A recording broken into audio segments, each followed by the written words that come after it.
more respectful of this.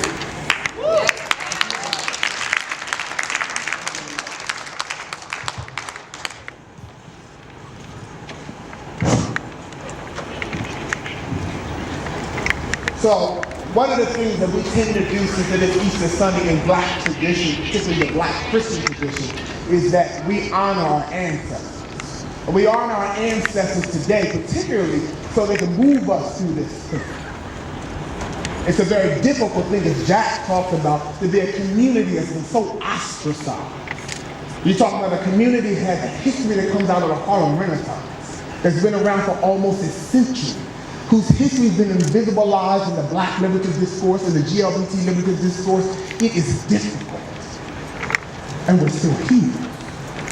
And the reason that we show this video is because we wanted to honor her. We lost her. We lost her. And so we're bringing her name and her state and her presence in this space. Yesterday we honored 100 people that came out of this community that began walking balls from 1985 to 1990. It was a very difficult time for particularly Black LGBT people who were impacted both by two epidemics, the crack epidemic and the AIDS epidemic. Black gay men have the highest HIV prevalence rate in the world outside of Botswana. So that generation, when we honored them, it was about survival. It was about healing. And so that's what today is about. This is more than just a spectacle. So if you came just to see people perform for you, this ain't that place.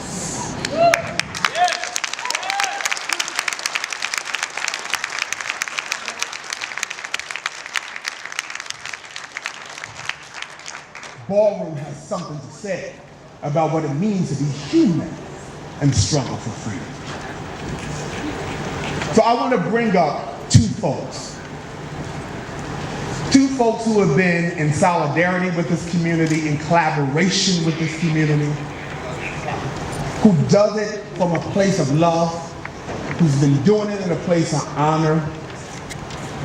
The first person, or the first two people, because one of the things I've noticed all weekend long, that Barry, you've come up, and Bryony, you have not come up, and I don't want to be sexist and patriarchal. So I'm going to ask you both to come up, Barry and Bryony.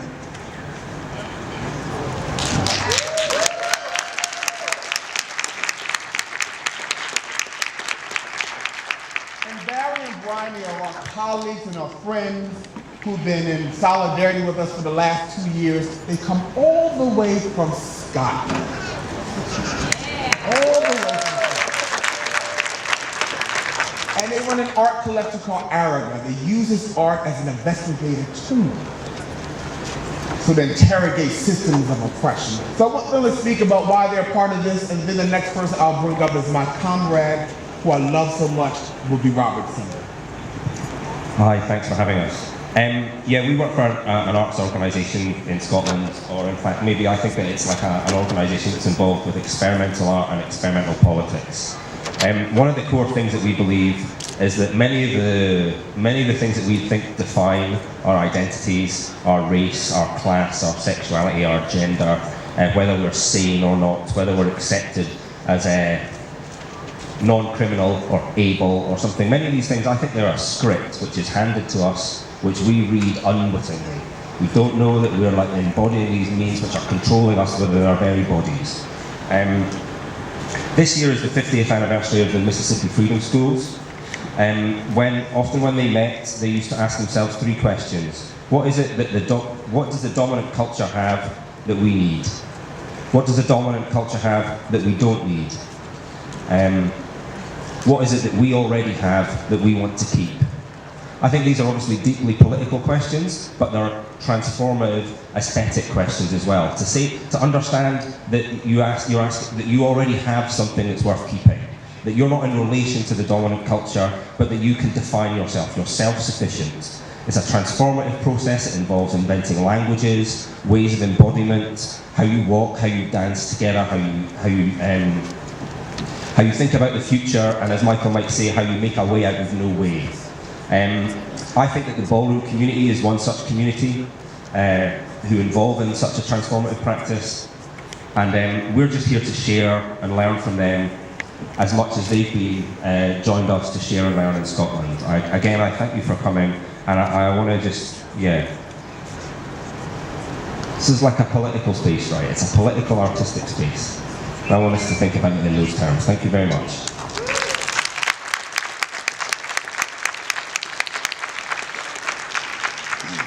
And the next person I'll bring up, before I bring him up, since Barry sort of put out in the space of this is a political space, I want to just honor one of the things we did on Friday at the New School, we had an event called Ballroom for Literary Reflections.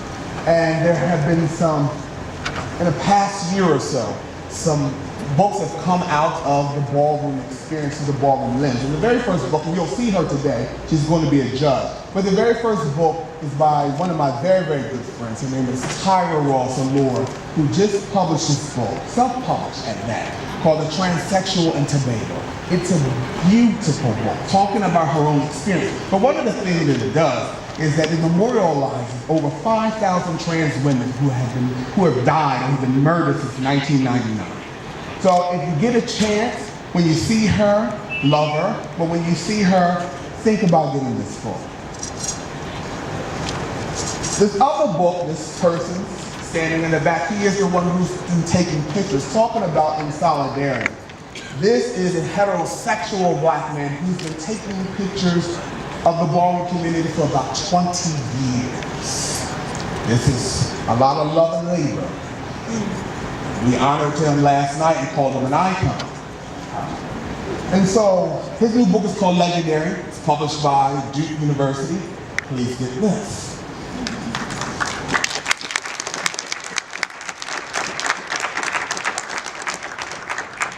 And this is just utterly, utterly brilliant. So the magazine is called The Tent, and for me it plays on two things. One, it plays on Du Bois's notion of a talented tent, but it also plays on the fact that through a ballroom lens, one of the things that we do is called tens across the board, and you'll see that. But this again comes out of a ballroom lens. This is the first one. The person is in the room. Kyrie, can you stand up? Here's one.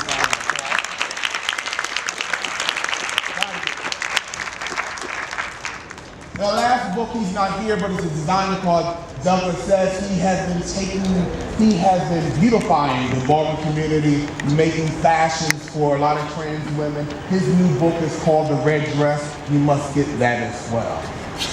So the last person I will bring up, and then we will start, someone said the show, we will start what we do. Michael. Yes. What's clean up and pumps? Let me do that. The next person we're going to bring up is my good comrade who I love so much. Not only is he brilliant, not only is he deeply political, he's highly introspective, and he has been in partnership with our community for a very long time, Roberson.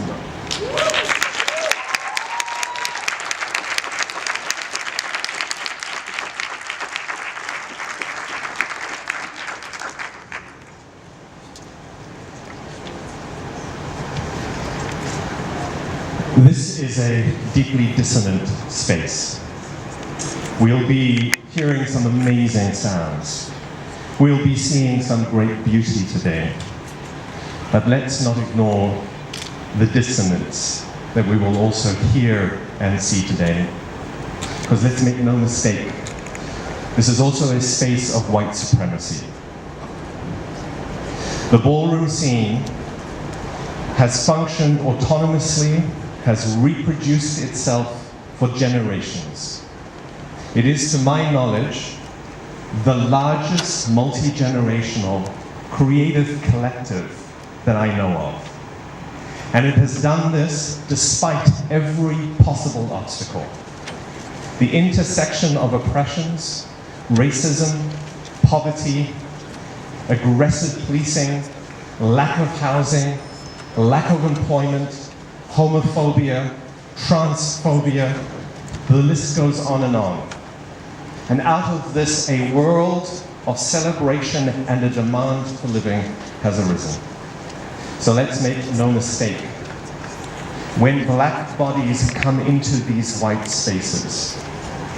It is an opportunity for us to ask questions about our desires, to put ourselves on the line. Why are we here? How do we read these moments? What are we seeing and hearing? This is a space of dissonance. As Michael has said, I have been in this scene for a very long time, in solidarity with it, in relationship to it, and it has also invited me into the questioning of the problematic. If the struggle against oppression and the struggle for emancipation is in many ways the condition of blackness, what is the condition of whiteness? This is a space of dissonance. This runway has a deep, deep history. This is a runway of desires and propositions. It is also a runway of judgment, of battle, of disappointment. It is a place where you are given life, but it is also a place where you can stumble with your community and you can get up again. So as we sit here today, I hope that you will listen to the dissonance. This is a school. There is a pedagogy in the ballroom scene. And this is what you are being invited into today, is how do we learn collectively? How do we listen together? Enjoy yourselves.